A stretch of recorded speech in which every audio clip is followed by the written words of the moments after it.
On a fateful July evening in 1994, in the picturesque setting of Scottsdale, Arizona, the vibrant Angela Maher, merely 21 years of age, was making her way home after a gracious act of kindness, offering a ride to a friend.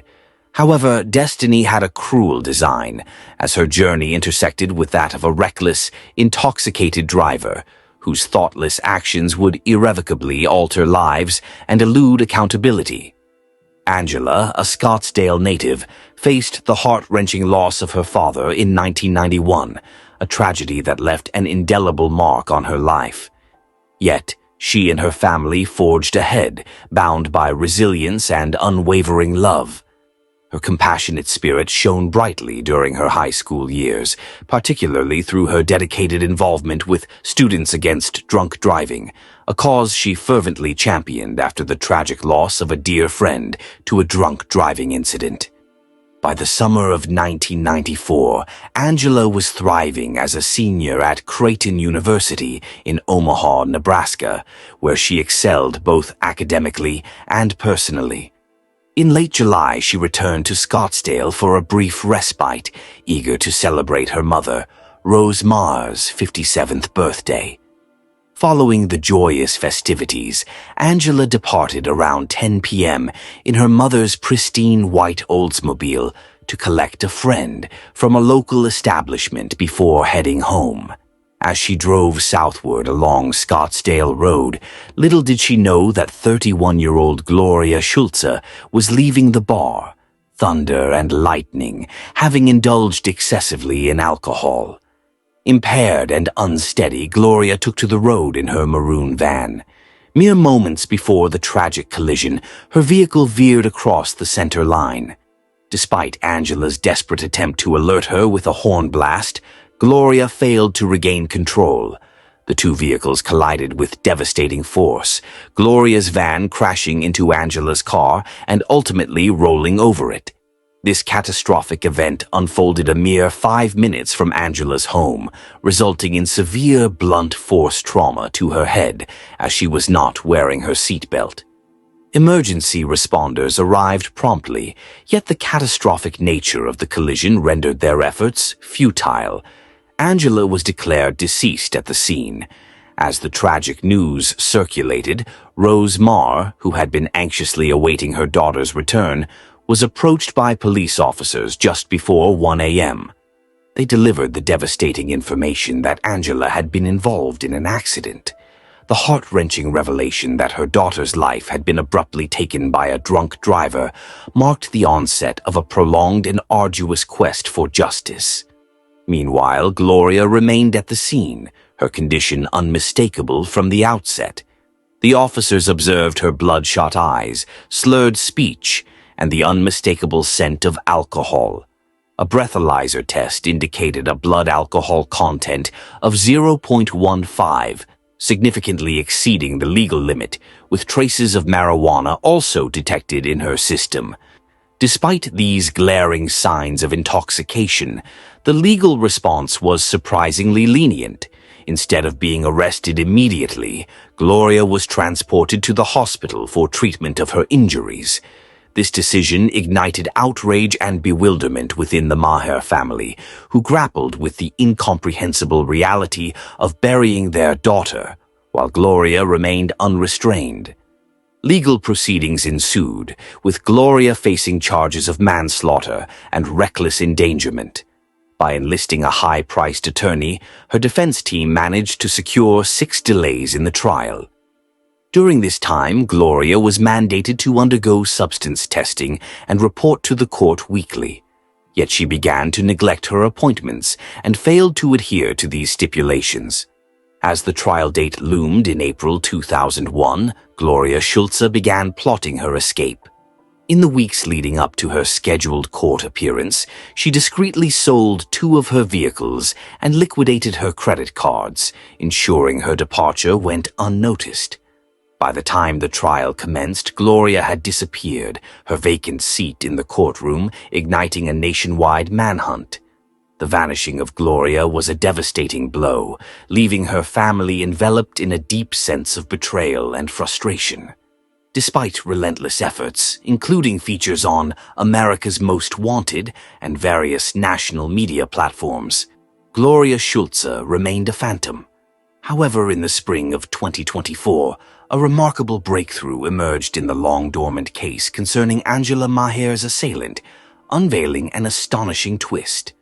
For decades, Gloria Schulze had eluded capture by escaping abroad and reinventing her identity. The cold case appeared destined for obscurity until an anonymous tip led investigators to an unexpected revelation. This pivotal moment arose when an informant contacted the Scottsdale police, pointing them toward a news article published in Yellowknife, Canada. The article was an obituary for a woman named Kate Dooley, who had resided in Yellowknife and succumbed to cancer in December 2019. It chronicled Dooley's life in Canada, highlighting her active participation in community events and her contributions to the mining sector.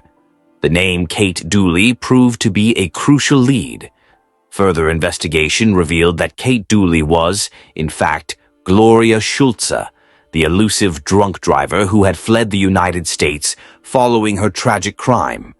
Gloria had artfully evaded the American justice system by assuming a new identity and crafting a fresh existence far removed from her past. In Yellowknife, she became a beloved figure, celebrated for her role in organizing community fireworks displays and her involvement in local initiatives. She seamlessly integrated into her new surroundings, far from the shadows of her nearly 3-decade-old crime. Upon uncovering Gloria's new identity, Scottsdale investigators revisited the case. They discovered that Gloria had been arrested again in 2009 in Yellowknife for driving under the influence, a glaring testament to the fact that her criminal past had followed her across borders. Even so, the arrest failed to trigger any alert to U.S. authorities or link her to her previous transgressions. Gloria artfully evaded detection, living her life under a new persona, free from the burdens of her former misdeeds. The unveiling of Gloria's new identity and her existence in Canada ignited a whirlwind of feelings for the Maher family. Although Gloria Schulze had departed this world before justice could be realized, this revelation offered a measure of closure to a case that had lingered in obscurity for far too long. In May 1996, Laura "Lolly" Wienans and Julianne "Julie" Williams embarked on a tranquil escape to the enchanting Shenandoah National Park in Virginia. What was intended to be a serene retreat soon spiraled into a harrowing ordeal.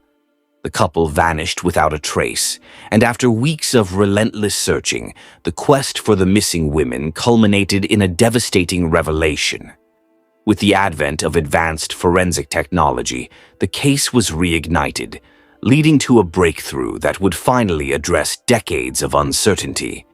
Lolly Winans and Julie Williams were individuals whose lives revolved around their profound love for nature and a commitment to aiding others. At the age of 26, Lolly possessed a vibrant spirit that seemed destined for the great outdoors. Hailing from Grosse Pointe, Michigan, she came from an affluent background but found her true essence in hiking boots rather than the confines of her privileged upbringing. After departing from a conventional college path, Lolly discovered her passion at Unity College in Maine, an institution renowned for its focus on environmental studies and sustainability. There, she honed her skills as a wilderness guide, working with at-risk youth and utilizing nature as a means of healing and personal growth. Meanwhile, 24-year-old Julie had recently graduated from Carleton College in Minnesota, where she earned a degree in geology. Her bond with nature was both scholarly and deeply personal, as she aspired to devote her life to the study and preservation of the environment. The two women crossed paths within shared circles of the outdoor community, their relationship blossoming from a mutual appreciation for the natural world.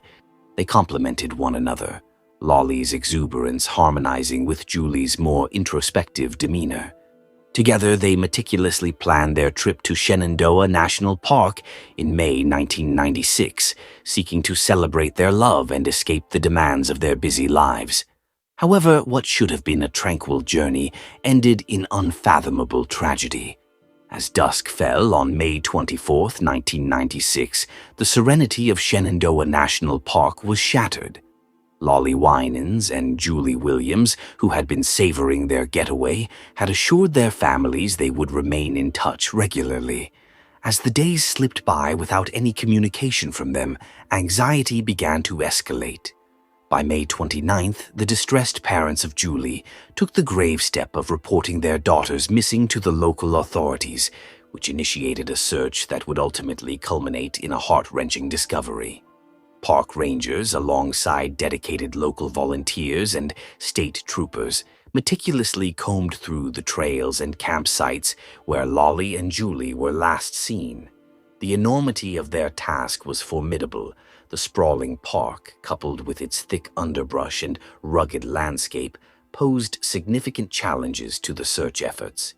It was not until June 1st that a significant breakthrough occurred. With concern intensifying with each fleeting hour, the rangers focused their efforts on a more secluded area of the park near the Skyland Resort. Concealed within the dense foliage, adjacent to their campsite, the rangers unearthed the lifeless bodies of Lolly and Julie. The scene was haunting. The women were discovered with their throats brutally slashed, their bodies laid bare and vulnerable, a grim testament to a violent and calculated act. In the early stages of the investigation, attention turned to Darrell David Rice, a man with a disconcerting history. Rice, a local inhabitant with a documented record of violence against women, quickly emerged as a primary suspect. Authorities noted that he had faced accusations of assaults in the very same park, establishing a troubling link to the horrific murders. Rice was charged, and it appeared that the case was on the verge of resolution. However, in 2004, the investigation encountered a significant obstacle when prosecutors dismissed the charges against Rice after DNA evidence failed to establish any connection to the crime scene. This revelation was a devastating setback for those yearning for justice for Lolly and Julie. Yet, in the aftermath of this stagnation, a pivotal breakthrough emerged in 2021, nearly 25 years after the tragic discovery of Lolly Winans and Julie Williams. The Federal Bureau of Investigation's Richmond Field Office, propelled by advancements in forensic technology and a steadfast commitment to resolving the cold case, revisited the evidence with renewed vigor. They meticulously revisited previous leads, re-examined witness testimonies, and applied contemporary testing methods to DNA samples that had been collected earlier. In June 2024, a pivotal moment arrived when a fresh round of DNA analysis unveiled a remarkable match. This advanced testing revealed a DNA profile that traced back to Walter Leo Jackson Sr., a convicted serial offender with a deeply concerning criminal record. Jackson, who had been incarcerated in an Ohio prison until his death in 2018, became the renewed focal point of the investigation. The significance of this match extended beyond merely identifying a suspect. It provided nearly absolute certainty that Jackson was the perpetrator of the heinous crimes. Although Jackson had passed away, the disclosure of his identity elicited a complex blend of relief and grief for the victims' families. Tom Williams, Julie's father, expressed that it mattered little to him that the man who harmed his daughter was no longer alive. He found solace in the knowledge that the true culprit had been identified, affirming that it was indeed the right individual responsible for the murders and other assaults. In 1978, the lifeless form of an 18-year-old woman was unearthed beside a road in Germany, bearing the marks of 14 brutal stab wounds and a series of perplexing clues. This haunting case left investigators in a state of bewilderment. As time slipped by, the investigation grew increasingly cold. However, Recent breakthroughs in forensic science have reignited interest in this harrowing crime. With old leads being revisited and new evidence surfacing, the shadowy truths of that tragic night may finally be unveiled. Cornelia Hemer, a vibrant 18-year-old from Germany, was a cherished member of her church's music ensemble, the Band of Jericho, where her talent and commitment were widely celebrated. Yet her life took a sorrowful turn when she became romantically entangled with Tommy Molina, a 24-year-old American soldier stationed in Schweinfurt during the late 1970s. Accompanied by his first wife, Linda Molina, and their young son, Tommy, was part of the extensive American military presence in Germany, which included numerous service members and their families. Cornelia and Tommy's relationship was riddled with challenges, as they were compelled to conceal their affair from Tommy's wife, often seeking refuge in secluded locations or within the confines of his vehicle. Ultimately, their clandestine romance would spiral into a dark and violent episode. On the morning of April 21, 1978, Cornelia Hemer's body was discovered in a tranquil area near Schweinfurt, the scene marked by the horror of her 14 stab wounds to the neck and back. Initial investigations led to a witness who recalled seeing a small car with a green license plate near the crime scene, a crucial detail as American military vehicles in Germany typically bore green plates. This description aligned with a Fiat 124 owned by Tommy Molina. As the investigation progressed, German authorities summoned Tommy for questioning just 5 days after the tragic event. He asserted that he had spent the evening at home with his wife, Linda. However, when Linda was interrogated, her inability to recall the specifics of that night raised questions about Tommy's alibi. The autopsy disclosed that Cornelia had suffered fatal stab wounds, leaving behind vital evidence that could potentially connect the crime to her attacker. Despite the meticulous findings, which included the nature of the injuries and the presence of male DNA within her body, the investigation soon stagnated. In 1978, forensic science had not yet evolved sufficiently to establish a definitive link between Tommy and the crime scene. Although a witness's description of a green license plate corresponded with Tommy's vehicle, this alone was insufficient to implicate him in the stabbing. The initial absence of solid evidence and the difficulties in directly associating Tommy with the crime resulted in a sluggish investigation. Months turned into years, with minimal progress. In 1995, a pivotal lead surfaced when Tommy Molina's third wife, Cindy Neuad, informed U.S. Army criminal investigators that Tommy had, while under the influence, confessed to her about his role in Cornelia's murder. He disclosed that he had been involved in an affair with Cornelia, who was pregnant with his child, and had threatened to reveal their relationship. This confession, though not immediately actionable, kept the case alive in the minds of investigators. Nevertheless, when questioned again in 1996, Tommy denied any wrongdoing, causing the investigation to stall once more. However, advancements in DNA technology in the ensuing decades rekindled hope. In 2019, German authorities opted to revisit the cold case, requesting a new blood sample from Cornelia's preserved remains. A federal warrant was issued in October 2020, enabling the Federal Bureau of Investigation to collect a fresh blood sample from Tommy Molina. The forensic analysis of this sample, when compared to DNA retrieved from Cornelia's clothing, confirmed a match. In June 2023, Tommy Molina was apprehended at his residence in Gering, Nebraska, following an extensive investigation spanning several decades. He is currently in the process of awaiting extradition to Germany, where he confronts the prospect of facing justice for his alleged crime. Although Tommy and Linda Neuad finalized their divorce in 1996, the couple rekindled their relationship, with Linda steadfastly supporting him during his extradition hearings. Tommy's legal team contended that the prosecution's case lacked sufficient strength to justify extradition throughout a series of hearings since his arrest. Nevertheless, in May 2024, the U.S. District Court sanctioned the extradition, determining that he would be transported to Germany within the forthcoming weeks. By June 2024, he had arrived in Germany, where he was promptly presented before a judge at the Schweinfurt District Court. The date for his trial is expected to be announced shortly, as he faces a potential sentence of up to 15 years in prison,